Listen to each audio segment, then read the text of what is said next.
नमस्कार. तुम्ही सगळे जमलेले आहात आणि गप्पाही मारायच्या आहेत. दोन त्यातल्या फक्त मला अडचणी जाणवल्या, त्या इथे बोलताना लक्षात आल्या. एकतर पहिली गोष्ट म्हणजे जवळपास 27-28 वर्ष या व्यवसायामध्ये झाली. पहिली गोष्ट म्हणजे कोणी आसपास चांगलं बोलत असेल तर ऐकवत नाही. म्हणजे व्यवसायाचं स्वरूपच असं आहे की कोणी स्वतःविषयी चांगलं बोलत असेल म्हणजे तर ते जरा काहीतरी चुकल्यासारखं वाटतं. त्यामुळे माझे सहकारी जेव्हा परिचय करून देत होते तेव्हा माझा श्वास कोंडल्यासारखा झाला. अरे बापरे, असं पण आहे का वगैरे. आणि दुसरं म्हणजे आम्हाला यजमान नेहमी बाहेरचा लागतो. म्हणजे आम्ही नेहमी दुसऱ्या कोणाच्या तरी प्रांगणामध्ये जाऊन भाषणं देणं किंवा कार्यक्रम करणं असं होत असतं. त्यामुळे यजमानही आपण आणि पाहुणेही आपण, हा जरा गमतीचा योगायोग आहे.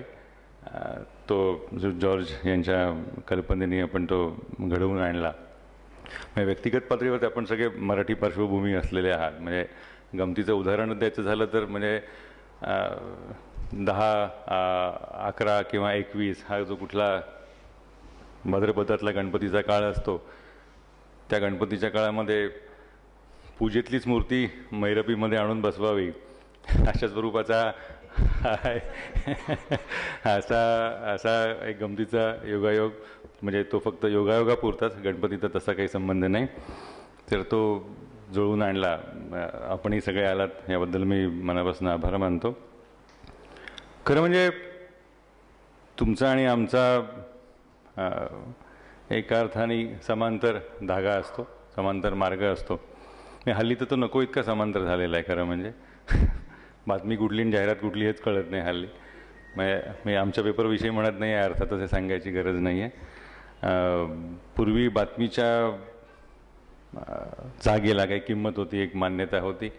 मग नंतर बरंच सगळे सरमिसळ होत गेले. मी मगाशी समांतर म्हणालो, खरं म्हणजे आता तो एकच ट्रॅक आहे. अशा वेळेला हा योगायोग जुळून आणणं मला जास्त महत्त्वाचं वाटतं.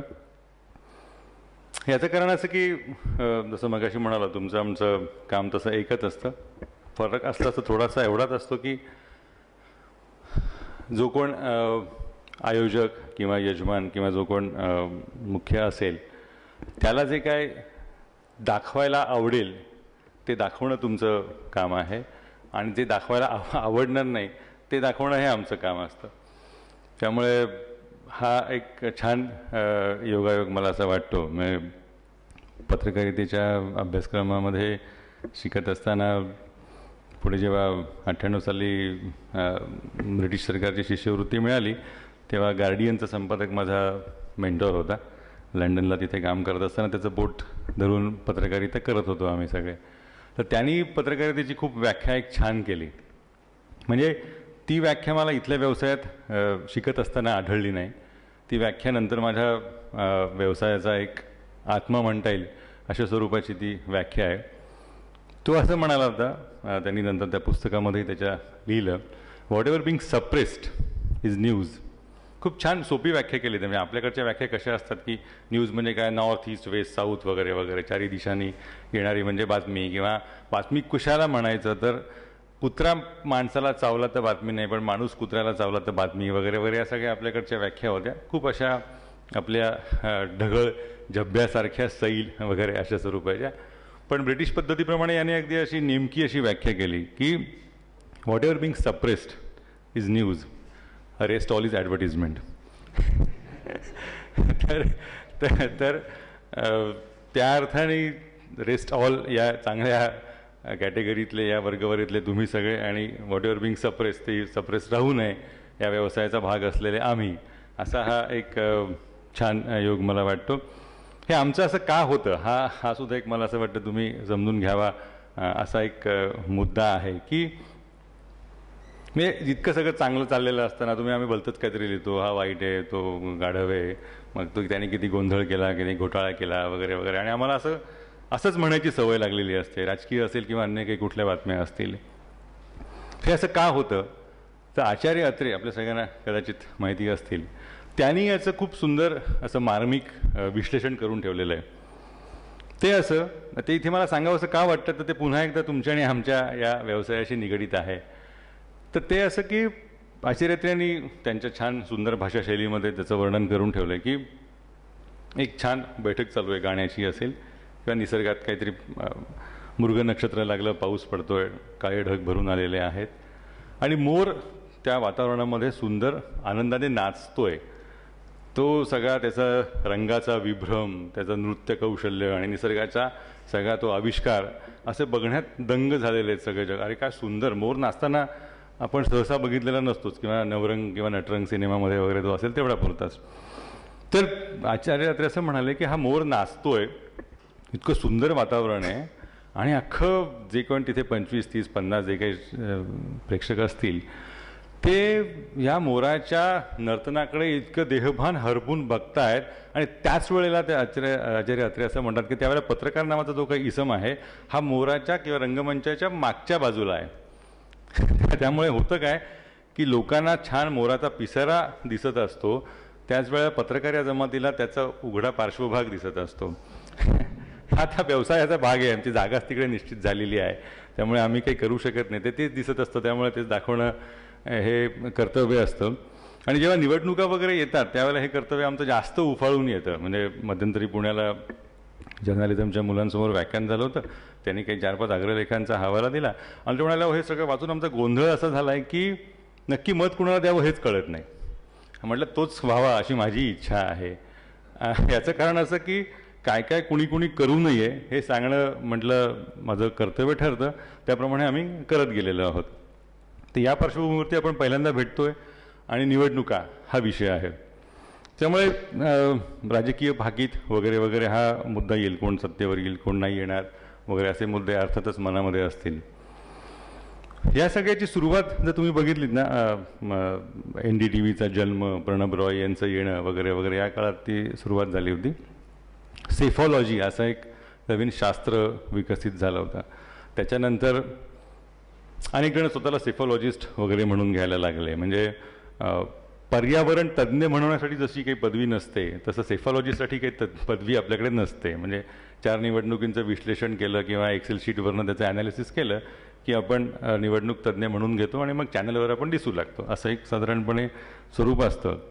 तर मी हा खेळ जवळपास 6 निवडणुका आहे, लोकसभेच्या विधानसभेच्या जास्तच हा बघत आलेलो आहे. आणि त्याचा माझ्यापुरता एक सिद्धांत झालेला आहे, तो असा की सेफॉलॉजी म्हणजे जर त्याला जर शास्त्र असं म्हणायचं असेल तर सेफॉलॉजी हा विषय हा एका अर्थाने सेफॉलॉजिस्ट जर असं पण एखाद्याला म्हटलं तर त्याची तुलना ही इकॉनॉमिस्ट या व्यक्तीशी होऊ शकते. तर इकॉनॉमिस्टची का होऊ शकते याचा प्रश्न साहजिकच पडेल तुम्हाला की असं का म्हणतो. तर याचं कारण असं आहे की economist they are excellent in predicting the past. त्यांच्या इतकं भूतकाळाचं भाकीत वर्तवणारं कोणीच नसतं. तसं बऱ्याचदा सेफॉलॉजिस्ट या मंडळींविषयी होऊ शकतं आणि आपल्याकडे झालेलं आहे. याचं कारण आपला आकार, आपला एकंदर मतदानाचा आवाका हा लक्षात घेता अचूक अंदाज वर्तवतो असं म्हणणारे हे एकंदर ज्योतिष या वर्गवारीत मोडतील आणि मला त्याच्यात मोडावं अशी इच्छा नाही.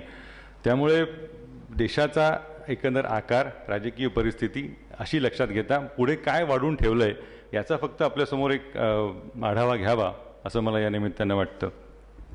त्यामुळे निवडणुकीला जाताना 2 पक्ष समोर आहेत आपल्याला, हे तर उघडपणे दिसतंच आहे.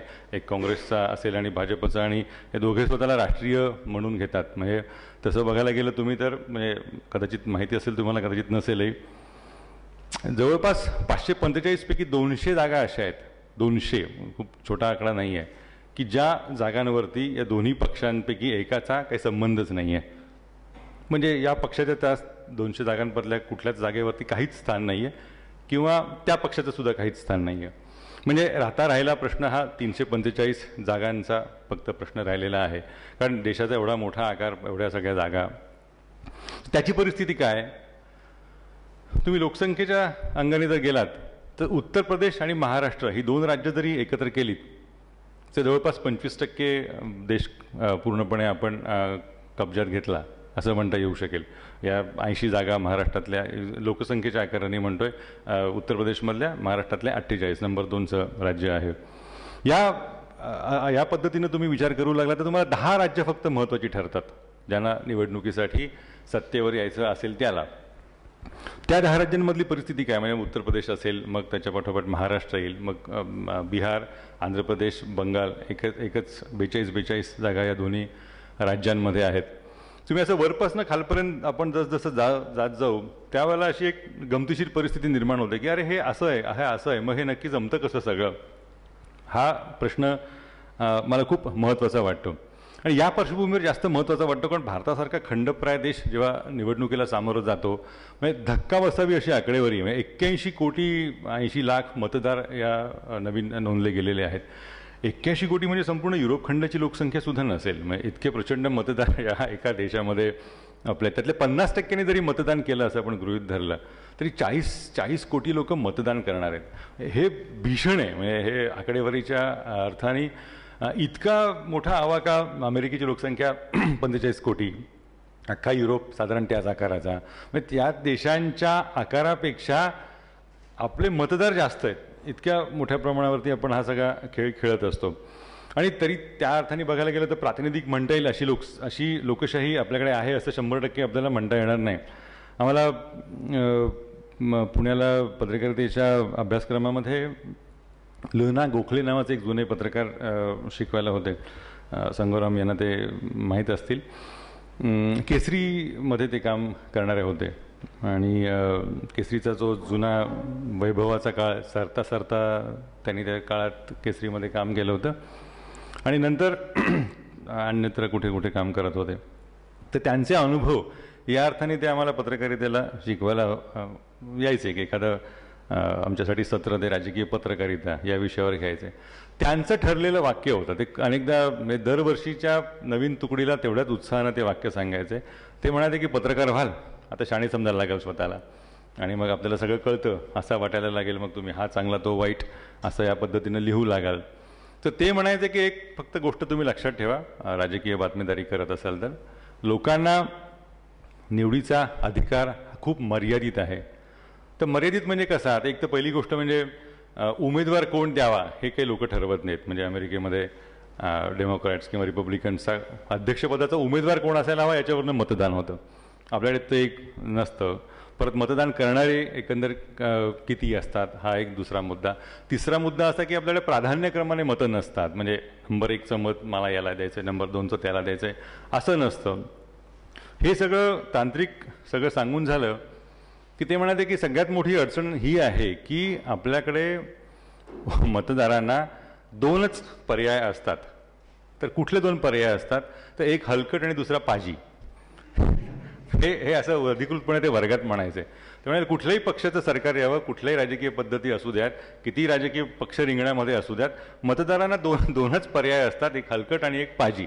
तर याच्यामधला कसा निवडायचा किंवा काय निवडला जाणारे लोक कुठल्या मानसिकतेतनं विचार करतात हे खरंच थक्क करणारं सगळं प्रकरण आहे. तर तुम्ही ह्या राज्यांच्या पद्धतीनं जर आपण विचार करत गेलो तर जाणवत राहील की वरपासनं खालपर्यंत जर आपण गेलो तर खालची 2 एक राज्य सोडली म्हणजे आकारमान आणि मतदान संख्या, उमेदवार संख्या, तामिळनाडू आणि आंध्र प्रदेश, केरळ अगदी 14 वगैरे सीट्स आहेत आणि कर्नाटक 26.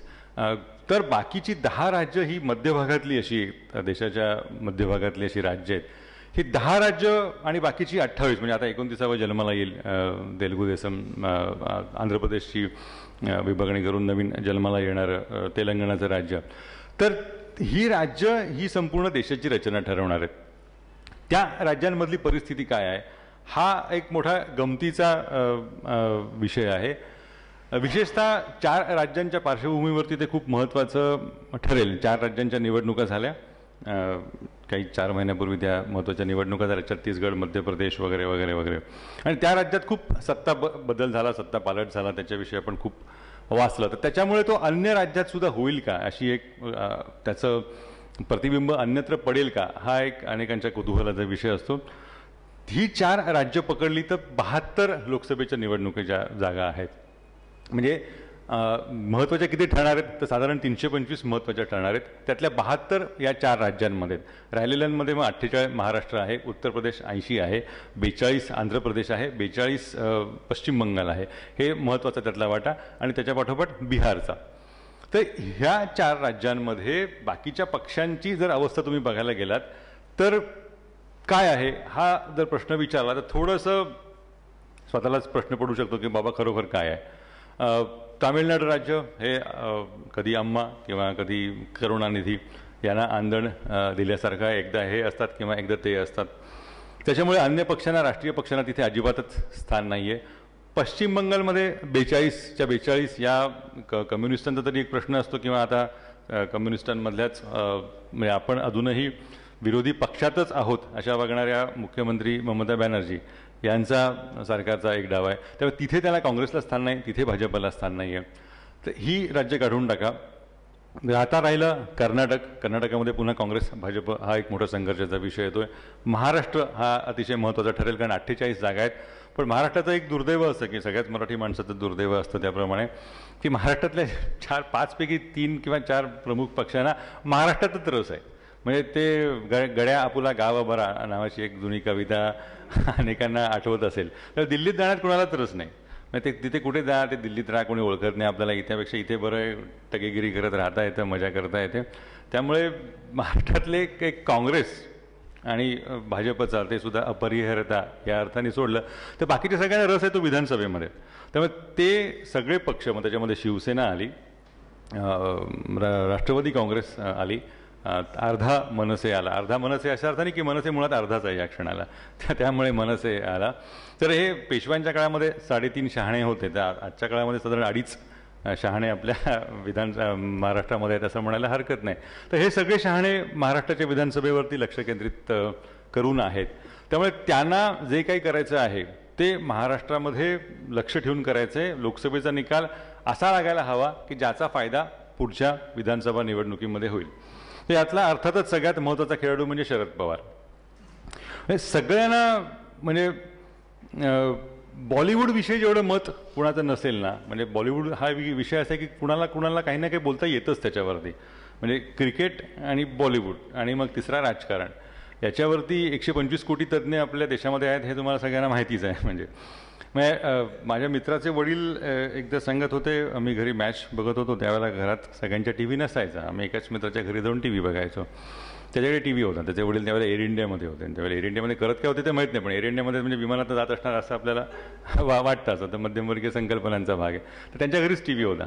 तर तिथे मॅचला सगळे जमत होतो. तर त्या जुलियन नावाचा वेस्ट इंडिजचा मोठा बॉलर होता, तर त्याने गावस्करची विकेट काढली आणि ते 2-3 असं झालं की तो सारखा विकेट काढायला लागला. तर ते वडील सांगत आहेत ते गावस्करला कळत नाही, त्याने अशी बॅट न धरता अशी धरायला हवी वगैरे असं ते घरी ॲक्शन वगैरे करून दाखवत होते असे. आणि आम्हाला प्रश्न पडला की ह्यांना कसं माहिती. त्यांना विचारलं शेवटी तुम्ही कधी खेळलात का क्रिकेट. नाही म्हणाले, ते क्रिकेट खेळलो नाही कधी मी, पण आपल्याला माहिती आहे असं करायला हवं. तर राजकारणाविषयी सर्वसाधारणपणे तर एक अशी असूया आणि प्रेम आणि म्हटलं तर ते करायला हवं ही आपली एकंदर इच्छा. त्यामुळे ते ठाम मत असतं आपल्याला. तसं ठाम मत ज्याच्याविषयी आहे अशी महाराष्ट्रातली एकमेव व्यक्ती म्हणजे शरद पवार. एक तर ते आवडतात तरी किंवा आवडत तरी नाहीत.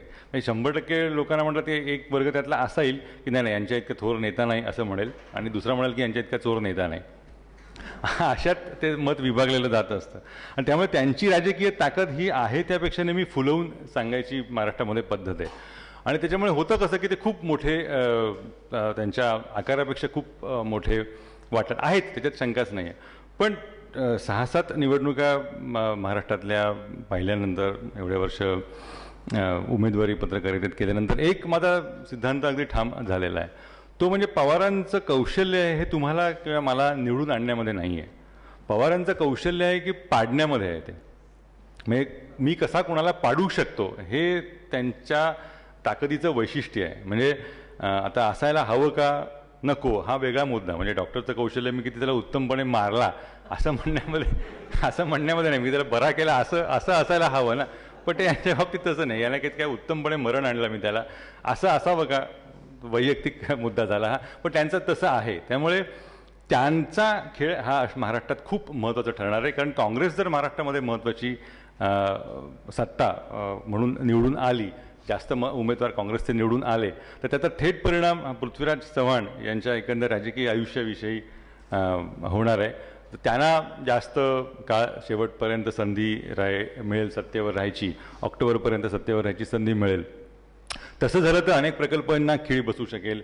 अनेक प्रकल्प ज्याच्यामध्ये बिल्डर असतील, ज्याच्यामध्ये आणखी कोणी असतील, त्यांना मंजुरी मिळणार नाही.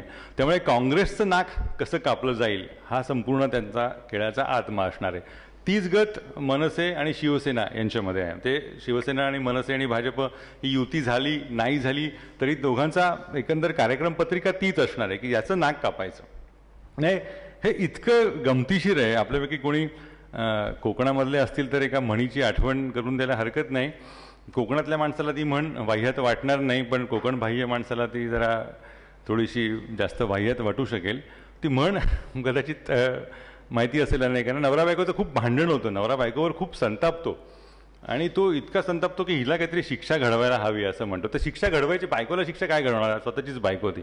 तर तो तिला त्या रागाच्या भरामध्ये म्हणतो की मी मरीन पण तुला रान करीन, म्हणजे विधवा करीन या अर्थाने.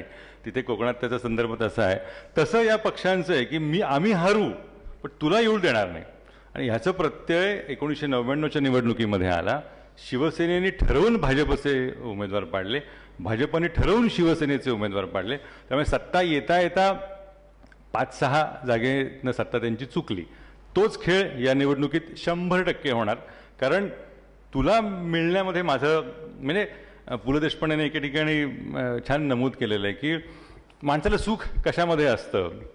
मग अत्यंत प्रामाणिकपणे त्यांनी लिहिलेलं आहे. इतका प्रामाणिकपणा आपण हल्ली दाखवत नाही, पण त्यांनी असं लिहिलं आहे की माणसाला सुख कशामध्ये असतं, तर अमुक एक गोष्ट माझ्याकडे आहे याच्यामध्ये सुख नसतं, तर अमुक एक गोष्ट माझ्या शेजाऱ्याकडे नाही याच्यामध्ये मराठी माणसाचं सुख असतं. तसं शिवसेना भाजप, कारण भाजपचे सुद्धा एक 4-2 उमेदवार किंवा नेते सोडले तर बाकी सगळा प्रांत मराठीच आहे. तसंच शिवसेना आणि मनसेमध्ये आहे, कारण ज्यांना शेवटी हा आकाराचा खेळ करायचा आहे. त्याच्यामुळे महाराष्ट्र हा महत्त्वाचा असून सुद्धा आपल्या कर्माने तो महत्त्वाचं पद हे घालून बसणार आहे. महत्त्वाची अवस्था राहता राहिला महाराष्ट्र जर हा भारताचा मध्यभाग घेतला तर राहता राहिला मध्य प्रदेश, गुजरात, काही प्रमाणात कर्नाटक, जिथे भाजपला मोठ्या प्रमाणावरती आशा असू शकते. आता प्रसारमाध्यमात मी काम करतो, त्यामुळे प्रसारमाध्यमांना किती गांभीर्याने घ्यायचं नसतं हे मला म्हणजे बऱ्यापैकी तेवढा अनुभव नक्कीच आहे. त्यामुळे मोदी या नावाचा एकंदर प्रचंड बोलबाला असला की आता लोकांना तर वाटायला लागलं की त्यांनी फक्त शपथच घ्यायची राहिली, सगळंच झालं आता. इतकी वातावरण निर्मिती झालेली आहे. तर तशी खरोखर परिस्थिती आहे का या मुद्द्याकडे शेवटच्या टप्प्यावरती यायला हवं.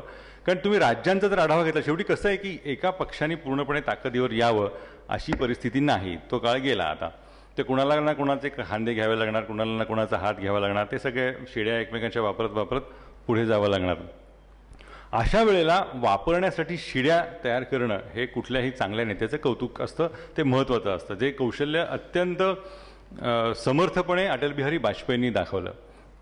वाजपेयी नेत्या म्हणून, प्रादेशिक नेता म्हणून, भारतीय नेता म्हणून कितपत चांगले कितपत वाईट हा एक वेगळा मुद्दा असू शकतो. पण वाजपेयी नेता, सहिष्णुता आणि ज्याला धोरणात्मक रचना असलेले, धोरणात्मक मानसिकता असलेले नेते या अर्थाने बघायला गेलं तर ते खूप मोठे ठरतात. म्हणजे मला एकदा सीताराम येचुरीनी सांगितलेला हा किस्सा आहे. वाजपेयींना अमेरिकेला जायचं होतं आणि अमेरिका भारत अणु करारावरनं खूप ताणतणाव निर्माण झालेला होता दोन्ही देशांमध्ये आणि ती अणुचाचणी करायची इच्छा नरसिंह रावांना होती, ते करू शकले नाहीत. मग पुढे नंतर ती झाली. तर अशा स्वरूपाचा एकंदर दबाव अमेरिकेकडनं येत होता.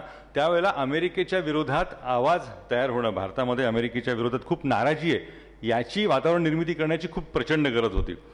तर वाजपेयी हा जो एक नेतृत्वाचा एक गुण असतो ना की ठीक आहे, पक्ष पातळीवरती तत्व म्हणून तुम्ही आमचे विरोधक आहात, आम्ही तुमचे विरोधक आहोत वगैरे वगैरे सगळं जगताना हे सगळे खेळ करायचेच असतात. पण त्याच्याही पलीकडे देशाचं असेल किंवा पक्षाचं असेल किंवा सरकारचं असेल, हे राजकारण त्याच्या पलीकडे असतं, हे त्या नेत्याला खूप कळावं लागतं. तर वाजपेयींना जेव्हा लक्षात आलं की हा अमेरिकेचा मुद्दा खूपच गुंतागुंतीचा होतोय, त्यांनी केलं काय, सीताराम येचुरी सांगत होते की त्यांनी काय केलं तर हरकिशन सिंग सुरजीत, ए.बी. बर्धन, ही सगळी कडवी मंडळी आहेत कम्युनिस्टांमधली, यांना घरी जेवायला बोलवलं. छान गप्पांचा वगैरे कार्यक्रम असणारच, आणि वाजपेयी छान म्हणालो मी, सगळ्या अर्थाने छान कार्यक्रम असेल तो. तर तो गप्पांचा कार्यक्रम वगैरे झाला. मग त्याच्यानंतर वाजपेयींनी त्यांना सांगितलं, त्याची अधिकृत घोषणा झाली नव्हती, मी अमेरिकेला जातोय, हा कार्यक्रम पत्रिकेवरचा विषय आहे, अमेरिकेशी अणुकरार आणि एकंदरच आर्थिक सहकार्य हा मुद्दा आहे, हा विषयसुद्धा बाहेर अजून जगाला कळलेला नव्हता. अशा वेळेला अटल बिहारी वाजपेयींनी हा मुद्दा डाव्या नाद्या, कडवे त्यांचे विरोधक होते, त्यांना सांगितला. का सांगितला तर ते खरी गंमत ती पुढेच आहे. त्यांना सांगितलं की अमेरिकेला मी जातोय, हा मोठा विषय आहे आणि अमेरिकन सरकार आणि आपली व्यवस्था एकंदर ताणतणावाचा विषय, अमेरिका काय ऐकायला तयार नाही आहे. तर ते सांगितल्या वाजपेयींना अपेक्षेप्रमाणे हरकिशन सिंग सुरजीत आणि बर्धन दोघांची प्रतिक्रिया आली, नाही आम्ही याला हे होऊच देणार नाही, हे सगळं हाणून पाडू. तर अशा वेळेला सर्वसाधारणपणे काय वाटलं असेल की वाजपेयींनी म्हणायला हवं होतं की नाही असं कशाला करता, नका असं करू, म्हणजे एकदा ते दौरा माझा होऊन जाऊ दे, मग जे काय तुमचं नाराजीचं कारण असेल ते दूर करू वगैरे. तर वाजपेयींनी यांच्या बरोबर भूमिका घेतली. म्हणजे ज्याला इंग्रजी शब्द वापरायचा झाला तर ज्याला एक माइंड गेम म्हणतात ना, तो नेतृत्वाचा कसोटीचा क्षण असतो. का असा माइंड गेम खेळता येणं, खेळण्याची क्षमता असणं आणि तो उत्तमपणे खेळणं. तर वाजपेयी हरकिशन सिंग सुरजीत आणि बर्धन यांना असं म्हणाले, त्या अधिकृतपणे ज्या काही गप्पांचा कार्यक्रम होता त्याच्यामध्ये, तुम्ही निदर्शनं वगैरे सगळं करणार आहात ते सगळं ठीक आहे, पण आपका आवाज बड़ा होना चाहिए, न्यूयॉर्क तक जाना चाहिए, वॉशिंग्टन तक जाना चाहिए. वाजपेयींचं हे वाक्य होतं. हा तुम्ही इतकी जोरात निदर्शनं करा, इतकं वातावरण चांगली निर्मिती करा की ह्याची प्रतिक्रिया अमेरिकेपर्यंत गेली पाहिजे, अमेरिकेपर्यंत हा मेसेज गेला पाहिजे की भारतामध्ये तुमच्या अमेरिकेच्या धोरणाविरोधात खूप मोठी नाराजी आहे. आणि त्यांनी तसं खरोखर केलं, वाजपेयींनी हे करून घेतलं. तर आता हे करून घेतलं हा शब्दप्रयोग सीताराम येचुरी म्हणाले की मी नंतर विश्लेषण करताना मांडू शकतो, पण त्यावेळेला डाव्यांच्याही लक्षात आलं नाही की हे इतकं ठरवूनपणे केलं जाते, की त्यांनी ठरवून बातमी पेरलेली आहे, ठरवून त्यांना सांगितलेलं आहे की आम्ही अमेरिकेला जातोय, आणि त्या विरोधकाच्या ताकदीचा वापर हा त्यांच्या स्वतःच्या असेल, सरकारच्या असेल किंवा पक्षाच्या असेल, जे काही असेल तो त्याच्या व्यापक हितासाठी करणं, हे ते नेतृत्वाचं कौशल्य. असं नेतृत्वाचं कौशल्य या क्षणाला मोदींकडे आहे का, हा प्रश्न महत्त्वाचा ठरतो. कारण शेवटी तुम्हाला अनेकांच्या शिड्या हाताला लागणार आहेत, कारण कुठल्या ना कुठल्या पक्षाच्या मदतीशिवाय तुम्हाला पुढे जाता येणार नाही. कारण 200 जागा अशा आहेत की तुमचं काहीच स्थान नाही आहे त्या 200 जागांमध्ये. तामिळनाडूत तुम्हाला काही किंमत नाही आहे, पश्चिम बंगालमध्ये तुम्हाला काही स्थान नाही आहे, अख्खं पूर्वांचलाची राज्य तिथे तुमचं काही काम नाही आहे, केरळमध्ये आला तर एखादा कोणीतरी येऊ शकतो भाजपचा, अशी परिस्थिती आहे. एवढ्या मोठ्या राज्यांमध्ये तुम्हाला जर काहीही स्थान नसताना तुमच्या जर शिड्या तयार नसतील वरती जायच्या, तर तुम्ही काय करणार, हा महत्त्वाचा प्रश्न असतो. तिथे आपलं गाडं भाजपच्या प्रश्नावरती येऊन थांबतं. यावेळेला परिस्थिती अशी दिसते की ती जी एक लवचिकता नेतृत्वामध्ये असावी लागते, ती आता सत्तेच्या गरजेपोटी दिसायला लागलेली आहे, भाजपला दाखवावी लागलेली आहे. पण अशा वेळेला माणसाला आपली पूर्वीची पापं अडचणीची ठरवू शकतात. त्या कडव्या भूमिका घेणं, ते साधू संतन, ते म्हणजे शब्दार्थाने आणि वाच्यार्थाने आणि लाक्षणिक अर्थाने सुद्धा एका अर्थानं त्या वाह्यात आणि मूर्ख मंडळींच्या नादाला लागून जी एक वातावरण निर्मिती केली जाते याचा उपयोग होईल असं करणं, हा एक त्यांच्यातला मोठा ज्याला म्हणता येईल अडथळा असा तो ठरू शकतो, आणि तो ठरू लागलेला आहे. ताजं उदाहरण घ्यायचं झालं तर कालचं घेता येईल रामविलास पासवान येण्याने काय फरक पडतो, हा अत्यंत महत्त्वाचा मुद्दा भाजपच्या वर्तुळातच चर्चेला जायला लागलेला आहे. गेल्या निवडणुकीत हाजीपूर मतदारसंघात त्यांचा पारंपरिक मतदारसंघ आहे रामविलास पासवान यांचा, ते स्वतः हरलेले आहेत निवडणूक. अशा वेळेला इतक्या किरकोळ राजकीय ताकदीसाठी किती आपल्या जागा द्यायच्या, किती आपली जागा एखाद्या ज्याला प्रतिस्पर्धी म्हणता येईल अशासाठी वाटून घ्यायची, हा एक न कळणारा प्रश्न आहे. आणि तो दुर्दैवाने भाजपच्या हातातनं अनेकदा चुका त्या बाबतीत घडत आलेल्या आहेत. म्हणजे गेल्या निवडणुकीत अनेकांना आठवत असेल की विद्याचरण शुक्ला या अत्यंत कामातनं गेलेल्या माणसाला त्यांनी शेवटच्या क्षणाला भाजपमध्ये घेऊन तिकीट दिलेलं होतं.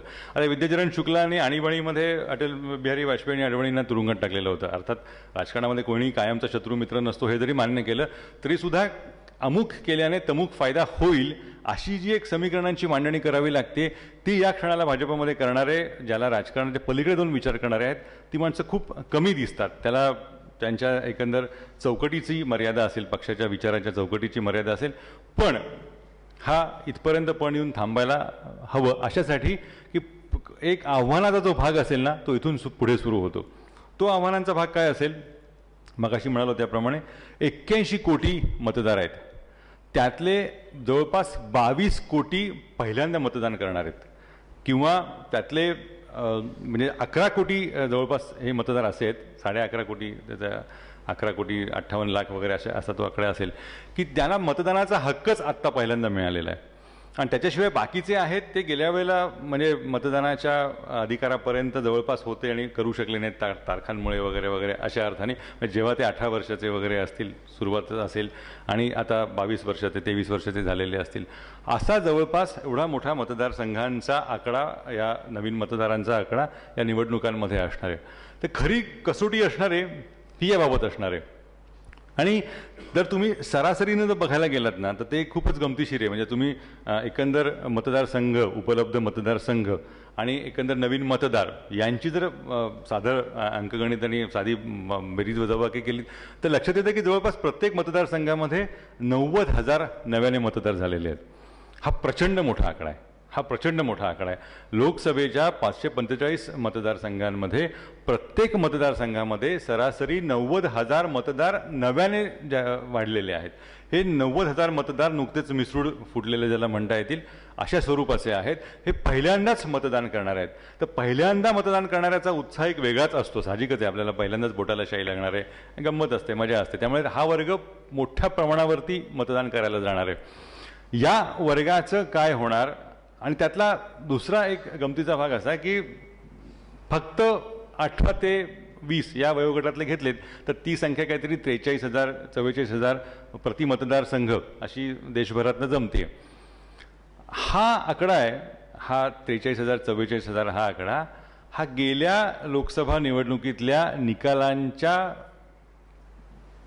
विजयी आणि पराभूत या उमेदवारांच्या मध्ये जे एक मतविभागणी असते त्याच्यापेक्षा जास्त आहे. ही कल्पना इतकी भयंकर आणि गुंतागुंतीची आहे की गेल्या निवडणुकीत जिंकलेला आणि हारलेला यांच्या मतांची जी तफावत होती, यांच्या मतांमधली जी आकडेवारी होती, त्या आकडेवारीपेक्षा जास्त मतदार एकेका मतदारसंघात जाहीर झालेले, नवीने भर घातली गेलेली आहे.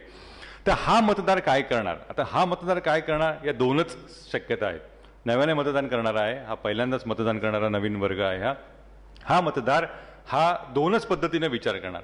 एक तर तो सांस्कृतिक दृष्ट्या, सामाजिक दृष्ट्या आणि राजकीय दृष्ट्या तो भाबडा हा खरं म्हणजे लबाड शब्द आहे. म्हणजे ज्याला भाबडा म्हणायचं असतं त्याला खरं म्हणजे प्रत्यक्षात मूर्ख म्हणायचं असतं, पण मूर्ख म्हणणं बरं दिसत नाही म्हणून तो भाबडा आहे रे बाबा असं म्हणतो. म्हणजे त्याचा खरा अर्थ मराठीत, शुद्ध मराठीत मूर्खच असतो. तर हा भाबडा मतदार हा दोन मार्गाने जाऊ शकतो. त्यातला एक मार्ग म्हणजे हे झाडू वगैरे हे भयंकर प्रकार सध्या सुरू झालेले आहेत, केजरीवाल आणि आप वगैरे वगैरे, त्या अर्थाने जाईल. कारण त्याला जग बदलायचं असतं. तो प्रॉब्लेमच असतो, जग बिग बदलायची इच्छा असते.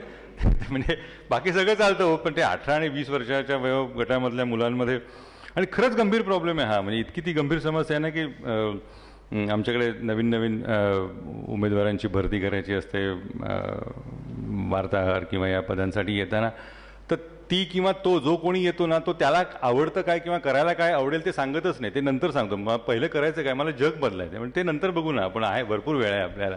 त्यामुळे हा जो पहिल्यांदा येणारा मतदार आहे हा जग बिग बदलायच्या संकल्पनेने भारलेला असला तर हा वाटतो तितक्या प्रमाणामध्ये मोदींना मतदान करेल अशी शक्यता आजच्या घडीला दिसत नाही.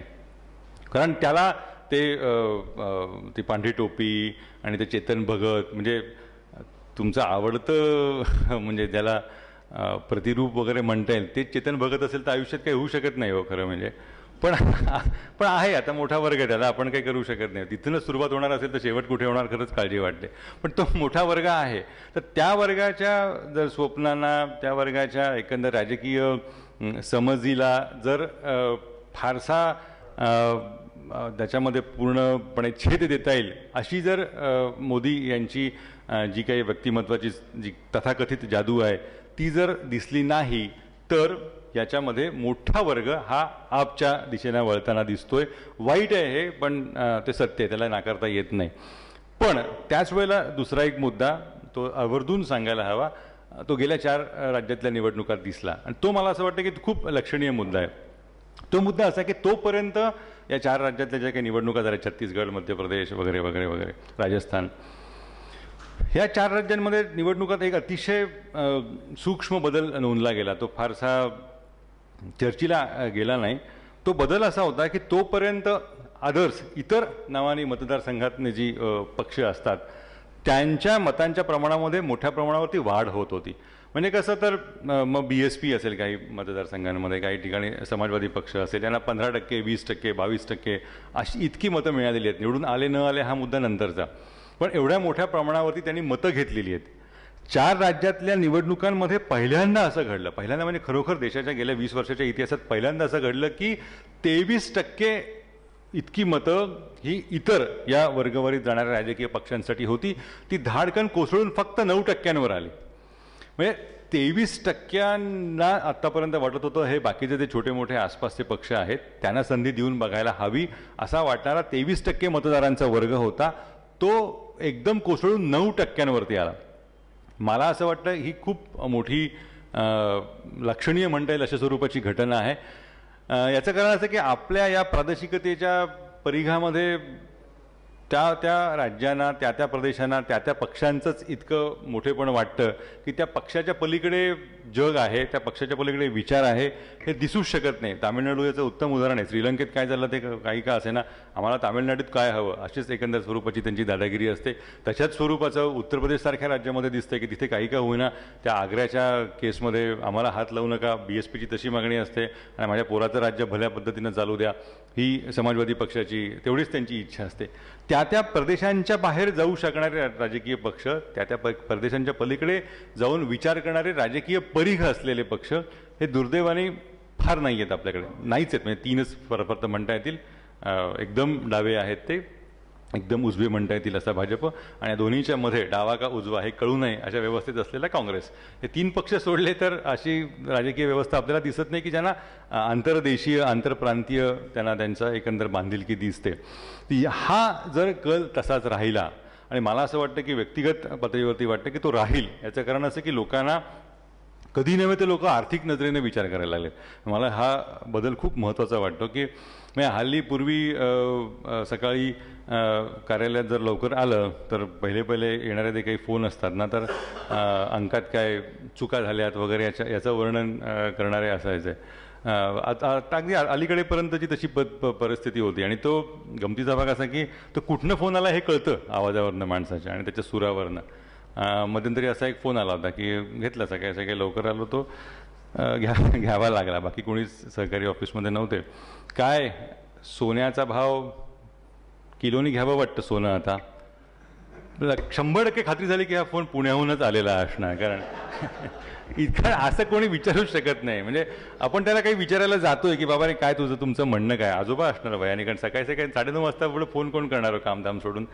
तर त्या दिवशीच्या वर्तमानपत्राच्या कुठल्या तरी त्या पुण्याच्या आवृत्तीच्या पानामध्ये सोन्याच्या दराचा जो अपूर्णांकाचा जो चिन्ह असतं ते डावीकडचं उजवीकडे सरकलं, आणि मग ते असं चांगलं आहे. वास्तवात झालं तर चांगलाच आहे, पण तसं ते तेवढ्या भावा त्या एका पानापुरतंच ते होतं. त्यामुळे त्या आजोबांनी माझं कुबेर आडनाव आणि किलोनी सोनं घेणं हा असा एकत्र संबंध जोडला आणि म्हणाले चला आता कुबेर आहे म्हणजे किलोनी सोनं आपण घेऊया वगैरे वगैरे. तर त्यातला गमतीचा मुद्दा असा की ते आता त्या तशा स्वरूपाच्या फोन्समध्ये, दूरध्वनीच्यामध्ये थोडंसं प्रमाण घटलं आहे. आणि लोकांचे आता जे काही सकाळी ज्या काही प्रतिक्रिया असतात त्यातल्या डॉलरचं काय होणार असं वाटतं हो तुम्हाला वगैरे वगैरे असे यायला लागलेले आहेत. ही मला खूप चांगली घटना वाटते, कारण अशा अर्थाने की लोकांना हे प्रश्न आता महत्त्वाचे वाटतात की हे आंतरराष्ट्रीय राजकारण असेल, आंतरराष्ट्रीय अर्थकारण असेल, आणि या सगळ्यामुळे आपल्या जगण्यावरती होणारा परिणाम काय असेल. तर हा प्रश्न जो पडत असेल ना अशा वर्गाला, डॉलरचं काय होणार किंवा एकंदर अर्थकारणाचा, हा 100% मला खात्री आहे. आपल्यापैकी अनेक जण पालक असतीलच, म्हणजे हा प्रश्न कमवायला लागलेल्या पातळीवरतीच पडू शकतो. कारण त्याच्या आधी त्याला काही काळजी करायचं कारण नाही. काही काय असे ना बाप पोचतोय ना तिथे, म्हणजे वडिलांकडनं ते महिन्याचं बिल येतं, त्याच्यामुळे डॉलर किती गेला तरी काय. त्यामुळे डॉलर वगैरे विचारणारा जर वर्ग तरुणातला असेल तर ती मला एक चांगली खूण अशा अर्थाने दिसते की हा अर्थजाणीवांचा एक प्रसार होताना दिसतोय. आणि हा अर्थजाणीवांचा प्रसार करणारा किंवा प्रसार करू इच्छिणारा किंवा त्या प्रसाराचा भाग असलेला हा वर्ग आहे, हा फारसा वेडपटपणा करणार नाही. कारण त्याला आर्थिक स्थैर्याला त्याला महत्त्व द्यायचं असतं आणि त्याच्या दृष्टीनं अर्थव्यवस्थेची प्रगती ही स्वतःच्या प्रगतीची गरज असते आणि ती खूप महत्त्वाची वाटते. हो, हल्ली बघा ना, म्हणजे पूर्वी आपल्यासारख्यांच्या सुद्धा आयुष्यात हा अर्थव्यवस्थेने किती फरक पडलेला आहे. फक्त त्यातला एकच अडचणीचा मुद्दा असतो की अर्थव्यवस्थेचं उत्तम चाललंय असं कोणाला म्हणायला आवडतच नाही. आपल्याकडे कधीच कोणी असं म्हणताना ऐकत नाही. सकाळचे ज्येष्ठ नागरिक संघांचे कार्यक्रम किंवा तिथे कुठेही तुम्ही गेलात तर कसं काय चाललंय, काय हो वाईट आहे, बोंब आहे सगळी वगैरे वगैरे. पण कोणी माझं उत्तम चाललंय असं कधीच म्हणणार नाही, कारण ते मानसिकतेमध्ये आपल्या बसत नाही. पण आता एक वर्ग असा पोरांचा दिसतोय की जो कमवायला लागलेला आहे, जो आर्थिकदृष्ट्या विचार करतोय, ज्याला आर्थिक जाणीवा जाणवत आहेत आणि तो आपण हे सगळं करायला हवं असं वडिलांच्या किंवा आईच्या जे कोण असतील त्यांच्या नाकावर टिच्चून iPhone 5 आला का iPhone 5S आला हा घेतोय. या वर्गासाठी अर्थव्यवस्था ही खूप महत्त्वाची वाटते. हा वर्ग जो स्वतःच्या पायावरती उभा राहायला शिकलेला आहे तो वर्ग आपच्या वगैरे मग मागे जाण्याचा वेडपटपणा करेल अशी शक्यता नाही. त्यामुळे हा जो नवीन मतदारांचा वर्ग आहे त्याचं जर समान वाटप नाही झालं तर होऊ नये अशी इच्छा आहे. तर निवडणुकीचा निकाल ठाम लागेल. आणि आत्ता ज्या काही शंका व्यक्त होत आहेत, त्रिशंकू वगैरे येईल का, त्रिशंकू लोकसभा येणं हे फक्त भारताचे कट्टर शत्रू असल्याशिवाय कोणी स्वप्नच बघू शकणार नाही. म्हणजे त्यासाठी खूप तुम्ही कडवे भारत विरोधी असायला हवं की त्रिशंकू वगैरे येणं म्हणजे कल्पना करावं पुन्हा एकदा पेंगताना देवेगौडांना बघायचं लोकसभेमध्ये, म्हणजे फारच त्रासाचं आहे ते सगळं ते.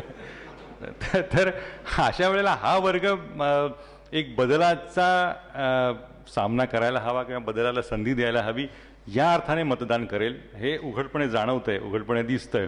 आणि या वातावरण निर्मितीचा फायदा हा भाजपला मिळू शकेल. म्हणजे मराठीमध्ये सर्वसाधारणपणे आपण कौतुक करत नाही, कारण आपल्या रक्तातच नाही, मराठी माणसाच्या रक्तात असं चांगलं म्हणणं वगैरे असं नसतंच. असं बरं आहे म्हणतो फार फार. त्यामुळे मी एकदा गोव्याला बदली होऊन ज्या वेळेला गेलो तर गोव्याची भाषा ही आणखीनच मराठीपेक्षा गमतीशीर अशी. ते कोणी कोकणी किंवा त्या संदर्भात असेल तुम्हाला माहिती असेल. किशोरीबाईंचं गाणं होतं मस्त, अत्यंत अप्रतिम गायल्या. सकाळी सकाळी त्यांचं गाणं होतं ते सहेलारे वगैरे खूप छान गायल्या. तर माझ्या बाजूला शेजारच्याच सीटवरती अर्थातच ते शुद्ध जातिवंत गोयकार असणार आणि सगळे छान उत्तम दाद देत होते. तर हे मला सहज बाजूला असं काहीतरी कोणाला तरी बोलावं असं वाटतं ना, व्यक्त व्हावं असं वाटतं. शेवटी व्यक्त होणं ही गरज आहे, पत्रकाराचीच गरज असते असं नाही, प्रत्येकाचीच गरज असते. तर सहज माझ्या बाजूला त्यांनी अशी मान व्यक्त केली, वळवली आणि म्हणाले बरी गाते नाही. म्हणजे किशोरीबाईंचं गाणं ऐकून सगळे असे दिग्मूढ म्हणतात तसे झालेले आहेत, स्तब्ध झालेले आहेत. आणि हे आजोबा म्हणाले त्याला बरी गाते वाटतं ही. तर सर्वोच्च आनंदाची परिसीमा कोकणी भाषेमध्ये ही बरी असते. कोकणी मराठीला खूप जवळची आहे, त्यामुळे मराठीत एक फार आहे परिस्थिती अशी नाही आहे. त्यामुळे मराठीच्या अनुषंगाने विचार करायचा झाला तो करायला हवा, कारण शेवटी आपण मराठी आहोत. तर कुणाला तरी वाईट ठरवल्याशिवाय कोणाला तरी चांगलं म्हणता येत नाही आपल्याला. काय अमुक चांगला आहे, दोन घरातल्या दोन भावांची जरी तुलना केली तरी म्हणतो हा याच्यापेक्षा बरा आहे असं म्हणतो. म्हणजे हा चांगला आहे असं म्हणत नाही दोघांचं पैकी एकाचं जर कोणाला वडिलांना कौतुक करायची वेळ आली दोघींना हा याच्यापेक्षा बरा आहे, म्हणजे दुसरा वाईट आहे असं एक अप्रत्यक्षपणे आपण सूचित करत असतो. तर राजकीय पक्षांच्या बाबतीत दुर्दैवाने तसंच एकंदर चित्र दिसतंय.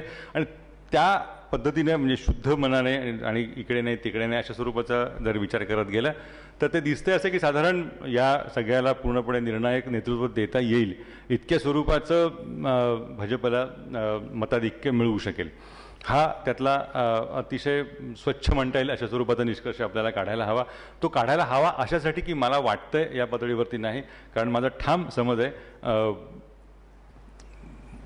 पत्रकारांना ही इच्छा असणं वेगळं आणि काय व्हावं या अर्थाने वाटणं वेगळं. त्यामुळे त्या इच्छेच्या पलीकडे जाऊन तो विचार करायला हवा. कारण या निमित्तानं अनेक राजकीय पक्षांशी राजकीय नेत्यांशी संबंध येत असतो. तुम्हाला प्रामाणिकपणे सांगतो, अगदी प्रामाणिकपणे म्हणजे 100% प्रामाणिकपणे, छातीवरती हात ठेवून गीतेवरती हात ठेवून म्हणजे भगवद्गीतेवरती हात ठेवून तर अगदी ठामपणे सांगू शकतो की कुठल्याही राजकीय नेत्याला काहीही माहिती नसतं.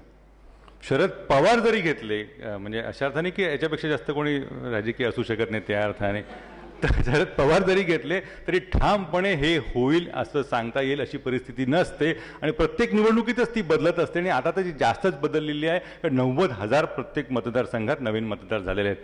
त्यांची जर एकंदर कल लक्षात घेता, कारण त्यांचा कल महत्त्वाचा का असतो तर त्याच्यापेक्षा ते मोठे आहेत, त्यांची मतं कोणाला द्यायची ही मतं बनलेलीच असतात. म्हणजे तुम्ही 50च्या माणसाला कोणाला मत दे हे सांगायला लागतच नाही, त्यांनी ठरवलेलं असतं कोणाला मत द्यायचं.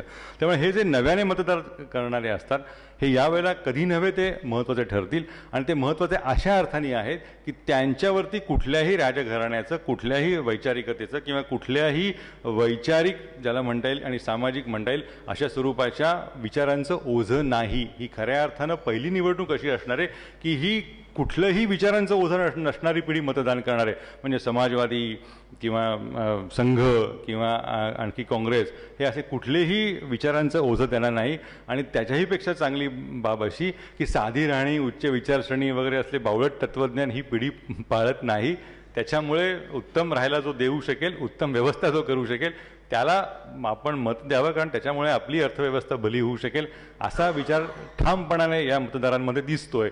आणि हा मतदार मला असं वाटतं की तो या स्वरूपाचा निकाल देईल. आणि ज्या पद्धतीनं जे अंदाज सध्याच्या सुरुवातीच्या काळामध्ये व्यक्त होतात की त्रिशंक होईल अशी अवस्था येणार नाही, कारण 4 राज्यांचा जो कल आहे तो लोकांना संधी द्यायची, ज्याला काय द्यायची संधी त्याला एकदा देऊन टाकूया, चल घे, काय ते करून दाखवायचे, ते दिवे लावायचे ते लाव, अशा स्वरूपानं लोक मतदान करतात. आणि त्यामुळे ज्याला कुणाला कल मिळेल आणि कोणाला मिळेल हे आपण अप्रत्यक्षपणे म्हटलेलंच आहे, तो स्पष्ट मिळेल असं मला वाटतं. त्यामुळे ही जी मतांची विभागणी आहे ही अशा स्वरूपाची होईल. एका बाजूला हा नवीन मतदार आपकडे मोठ्या प्रमाणावरती जाईल. आता त्यातला धोकादायक भाग कुठला, ते किती प्रमाणात जाईल. दिल्लीमध्ये म्हणजे आपचे सुद्धा अनेक नेते मंडळी चांगली मित्र म्हणता येतील किंवा अशा स्वरूपाची आहेत, तेच सांगत होते किंवा आम्हाला निवडून येऊ असं आम्हालाच वाटत नव्हतं. म्हणजे इतकं लोकांनी भरभरून मतदान दिलं. पण त्याच्यामुळे झालं असं की मोठ्या प्रमाणावरती लोकांचा गैरसमज झाला आहे की हा खूप मोठा राजकीय पर्याय समोर येतो आहे. तशी परिस्थिती नाही, कारण महाराष्ट्रामध्ये आप 1960 साली जन्माला आली. शेतकरी कामगार पक्ष हा महाराष्ट्रातला पहिला आप होता. त्यामुळे तसं स्वरूप महाराष्ट्रामध्ये असणार नाही. एका दुसऱ्या मतदारसंघांमध्ये छोटासा काही यांच्यामुळे परिणाम होणार असेल तर असेल. ती मतं खाण्याचं एक जे काम करावं लागतं. एरवी मतं खाण्यासाठी पक्ष पैसे देऊन उमेदवार उभे करतात. यावेळेला तशी सोय असणार नाही, करायची गरज लागणार नाही, कारण एक आपोआपच पर्याय तयार झालेला आहे. आम्ही मतं खाण्यासाठीच जन्माला आलेलो आहोत अशी एक व्यवस्था तयार झालेली आहे. त्यामुळे हे चित्र हे मला असं वाटतं हे असं आहे, असं दिसतंय. त्याची जी काही मांडणी करावीशी वाटत होती मी केलेली आहे.